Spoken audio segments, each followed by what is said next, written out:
Bismillahirrahmanirrahim. Assalamualaikum warahmatullahi wabarakatuh. First of all, let's say thanks to Allah Subhanahu wa Ta'ala who has given us some mercy and blessings so we can gather together here without any trouble and obstacle.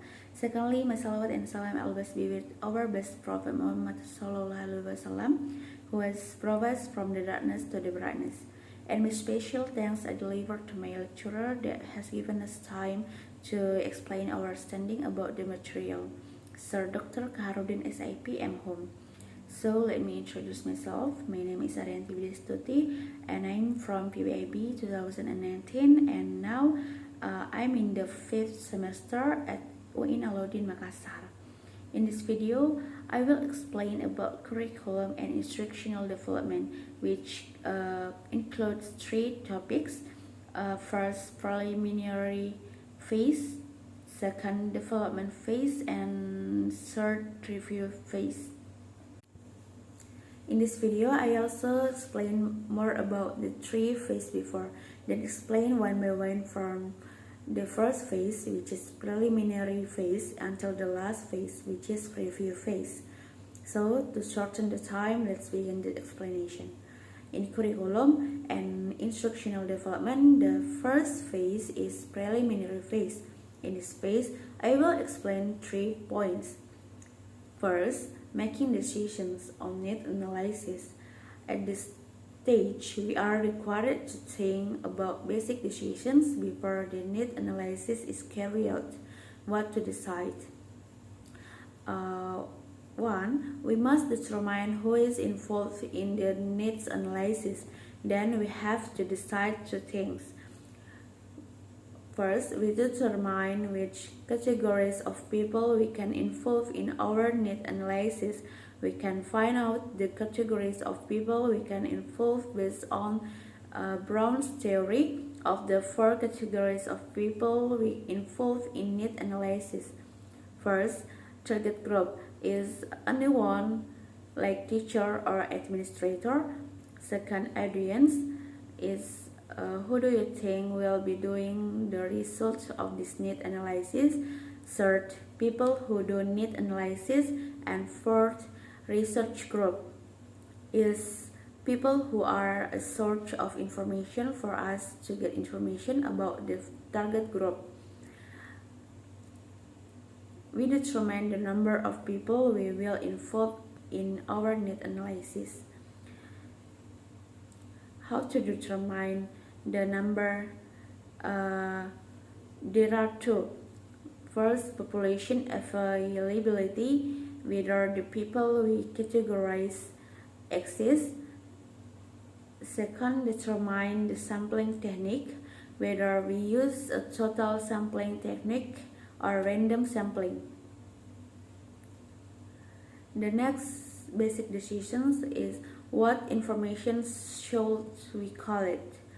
There are 4 divergent philosophies that exist in the need analysis that affect the type of information we will collect. First, discrepancy philosophy. Second, democratic philosophy. Third, analytic philosophy. And fourth, diagnostic philosophy. The selection of philosophies will certainly affect the type of information gathered in the need analysis.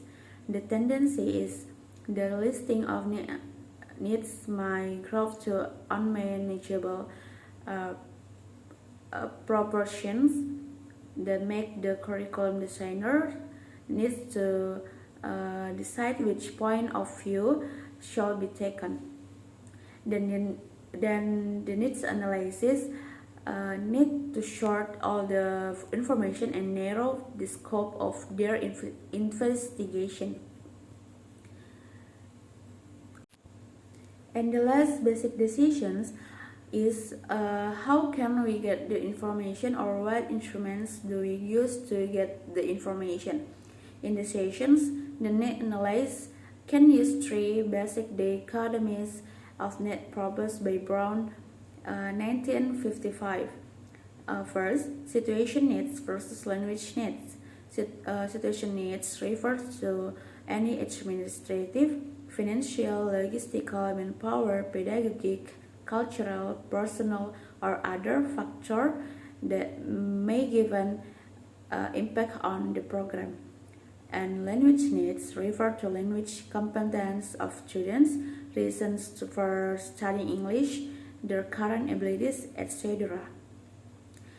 Second, objective needs versus subjective needs. Objective needs are the needs identified from observable data about the situation, the learners, the language the students finally acquire. And subject needs refers to wants, desires, and expectations. Third, linguistics content versus learning process. Linguistic content refers to the type of language needs the students need to learn spelled out in linguistics terms such as phoneme, morpheme, grammatical structure, utterances, functions, notions, resources, markers, etc. The next point of preliminary phase is gathering the information in need analysis. In this point, there are 3 points that I will explain. First, how to distribute the questionnaire. The data gathered from the introductory questions are used for showing the participant situation, e.g. name, gender, age, and class, and perceptions on the importance of things that will analyze as like English skills or others, the availability in the place that we do the research is like junior high school or senior high school. In addition, both types of information, linguistic needs and learning needs, are analyzed into 3 categories, and the frequency score of linguistic needs and learning needs are derived by giving each category scores from 1 to 4 as indicated as importance level that includes no importance, less important, important, and very important. Also, proficiency level that includes poor, fair, good, and excellent. And the last is frequency level that includes hardly, ever, seldom, often, and always. Second is data presentation that represent the information analysis. To calculate frequency, the number of respondents is multiplied with its scores and then divided by the number of respondents in all categories. To clarify the data presentation, some data were analyzed by using diagrams to see the distribution of the level of frequency and level of importance using language skills. The overall data are then analyzed to recognize the need inventory of the target group in language learning, which is then used as the basis for formulating aims and objectives of learning and designing speaking course one syllabus. And the third, using the information in needs analysis. Point 1. Reviewing needs inventory from the linguistics needs. Identifying linguistic needs, I carry out by analyzing the student's learning ability and learning priorities. The result of the analysis are use of prioritizing and components and selecting appropriate teaching material which are required to design the syllabus. Second, reviewing needs inventory from the learning needs. The students' learning needs in the study were identified by analyzing the students' learning problems and learning attitudes. The students' learning problems were described based on the analysis of the respondent perception, the students, the lecturers, and the graduates, on the obstacle to the students' learning success to be able to speak effectively in one subject. Well, to explain the students' attitude, the writer analyze the students' learning preference and learning styles based on the respondents' perceptions. Since these two factors were believed able to affect and students' attitudes in learning. And the next, formulating goal and objectives. Richards 2001 120 suggests that aims have four main purposes. First, to provide a reason for the program. Second, to provide a guidelines for teacher and learners. Third, to provide a focus for learning. And fourth, to describe important and realizable change in learning. Richards 2001 123 also describes the statement's objectives possess the following characteristics. First, objective describes a learning outcome. Second, objectives should be consistent with the curriculum aims. And third, objectives should be precise and feasible. The second phase is development phase. This is the second session that I will explain in this video. The first thing that I will explain is about selecting and organizing course content. In this session, or in selecting course content, we select the major topics and determining the order of the topics. In determining the major topics in the content syllabus that will be presented in class, the thing that can be done is to do a needs analysis or consult with the teacher concerned. According to Richards 2001 48, that when conducting a need analysis, the information obtained is very helpful in the development of ideas in determining the major topics. When you have found the main topics, the next thing to do is review the main topics, or in other words, to select the major topics is topics derived from the needs inventory, or discovering the initial list of the topics, and to determine the order of the topics are consultation with teachers. After that, the other thing in selecting and organizing course content is planning the course structure, is design syllabus. As we know, the design is realization of the inventory of the analysis into actual production, e.g. syllabus, lesson plans, and prototypes of the teaching materials, by Karuddin and Arafat 2017.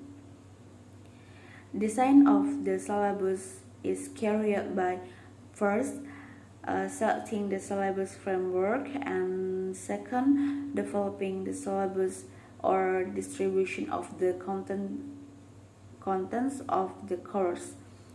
In selecting the syllabus framework, this design uses integrated or mixed syllabus framework.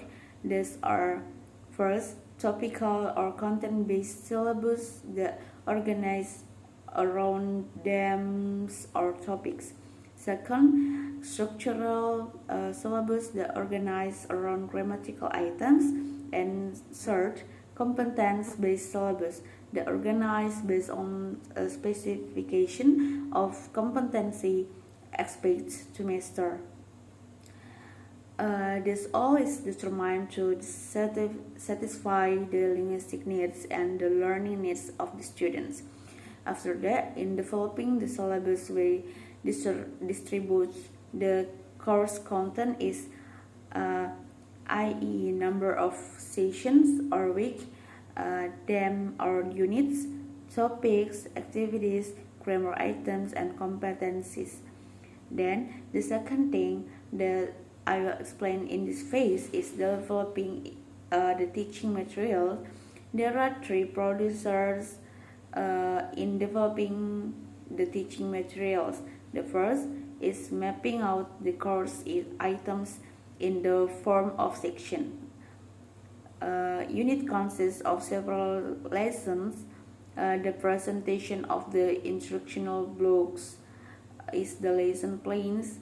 The second is making the prototype of teaching material based on the lesson plans, and the third is getting experts of ELT to review the prototype.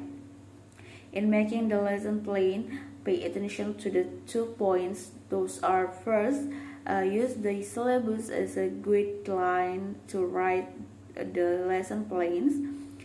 Second, decide the details of the lesson plan by referring to a certain theory of lesson plan, e.g. Brown 2001. Goals, objectives, materials, and equipments, producers, evaluations, and extra classwork. In making the prototypes of teaching material, pay attention also to the two things. First, make sure that the prototypes are developed based on the needs inventory which have been transformed into the syllabus and the lesson plans. Second, decide the organizational structure of the prototypes. Then, the last thing that I will explain in this phase is reviewing and validating the teaching materials. It was carried by giving an instrument employed to review the elements of the teaching materials, i.e. contents, language components, activities, as well as supplementary materials. First, content is the diversity of topics, the relevance of the topics, the level and needs, the contribution of topics to the development of language skills, the authenticity of the material in the topics. And the next, about language components, the conformity between the language components and the students' level of language proficiency, the relevance of the language components to the student need, and the difficulty or the easiness level of the language components. Next, activities. The attractiveness of the activities, the aims of the activities, e.g. fluency and accuracy. The relationship of the activities with real-world use of your language, the forms of the activities, the language focus of the activities, the encouragement of the activities to language creativity, the clarity and consistency of the activities interaction. And the next, supplementary materials is instruments or media for learning a certain language component, and the availability of handouts, and the availability of authentic material, e.g. photos. And the last phase is Review phase. As we know, the review is the process of describing the outcomes of trying out the developed course content, e.g. syllabus, lesson plans, and teaching materials. This phase should be carried in two steps, i.e. first, implementing the instructional material in the classroom, and second, evaluating the outcomes of learning. In implementing the instructional materials in the classroom, we must know about first, selecting instructional materials. It can be done by first, the topics of the instructional material are randomly selected among the 11 topics of the developed teaching materials. Second, the number of topics of the instructional material is selected based on the decisions of tryout time allotment. And the next instructional materials in the classroom is deciding procedures. Each instructional material is implemented in two general procedures, is teaching and evaluating, with special time allotment and procedures for it. Session 1 teaching is opening, explaining, training, and the next activities, lesson A and lesson B for 60 minutes, which is lesson A about skill getting 40 minutes, and lesson B about skill using 20 minutes. Session 2 evaluating activities, lesson C or review 30 minutes, which is language game 20 minutes and grammar presentation 10 minutes, and then extra classwork. And the next point is time allotment. There are two types of it. First, general time allotment refers to the number of sessions required to try out the prototypes of the instructional material, and next, a specific time allotment refers to the number of minutes required for teaching and the instructional material for each sessions. After knowing the implementing of instructional material, let's move to evaluating the outcomes of learning. In this evaluation phase, summative evaluation is used for evaluating the effect of teaching the course contents to the targeted groups as the result of implementing the syllabus design and the instructional materials. Summative evaluation refers to checking of what has been learned at a specific point in this time, is like at the end a unit or course. The first level in evaluating is reaction that conducted by assessing 15 students' reaction or attitudes after learning teaching materials. The second level is learning. This is to measure what the students have learned from the present material by comparing their performance before and after receiving the instruction. And to know the summative evaluation from students, we can use the pre-test and the post-test that can be used by the following procedures. The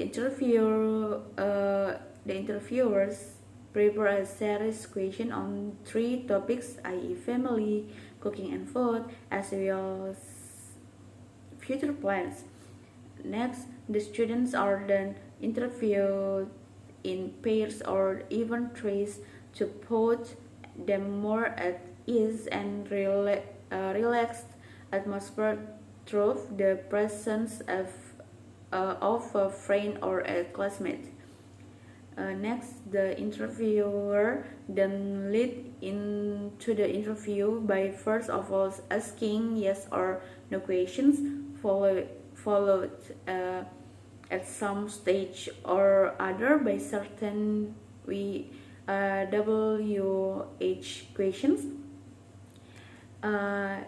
Next, the students are required to reply the question in a natural speech situation. And the last, the student's speech is then scored in the rating scale sheet. As the conclusion in my video, there are 3 phases on curriculum and instructional development, and in each phase there are things that we must pay attention. The first is preliminary phase. They tell us about making decisions of need analysis, gathering information in need analysis, and also using the information in need analysis.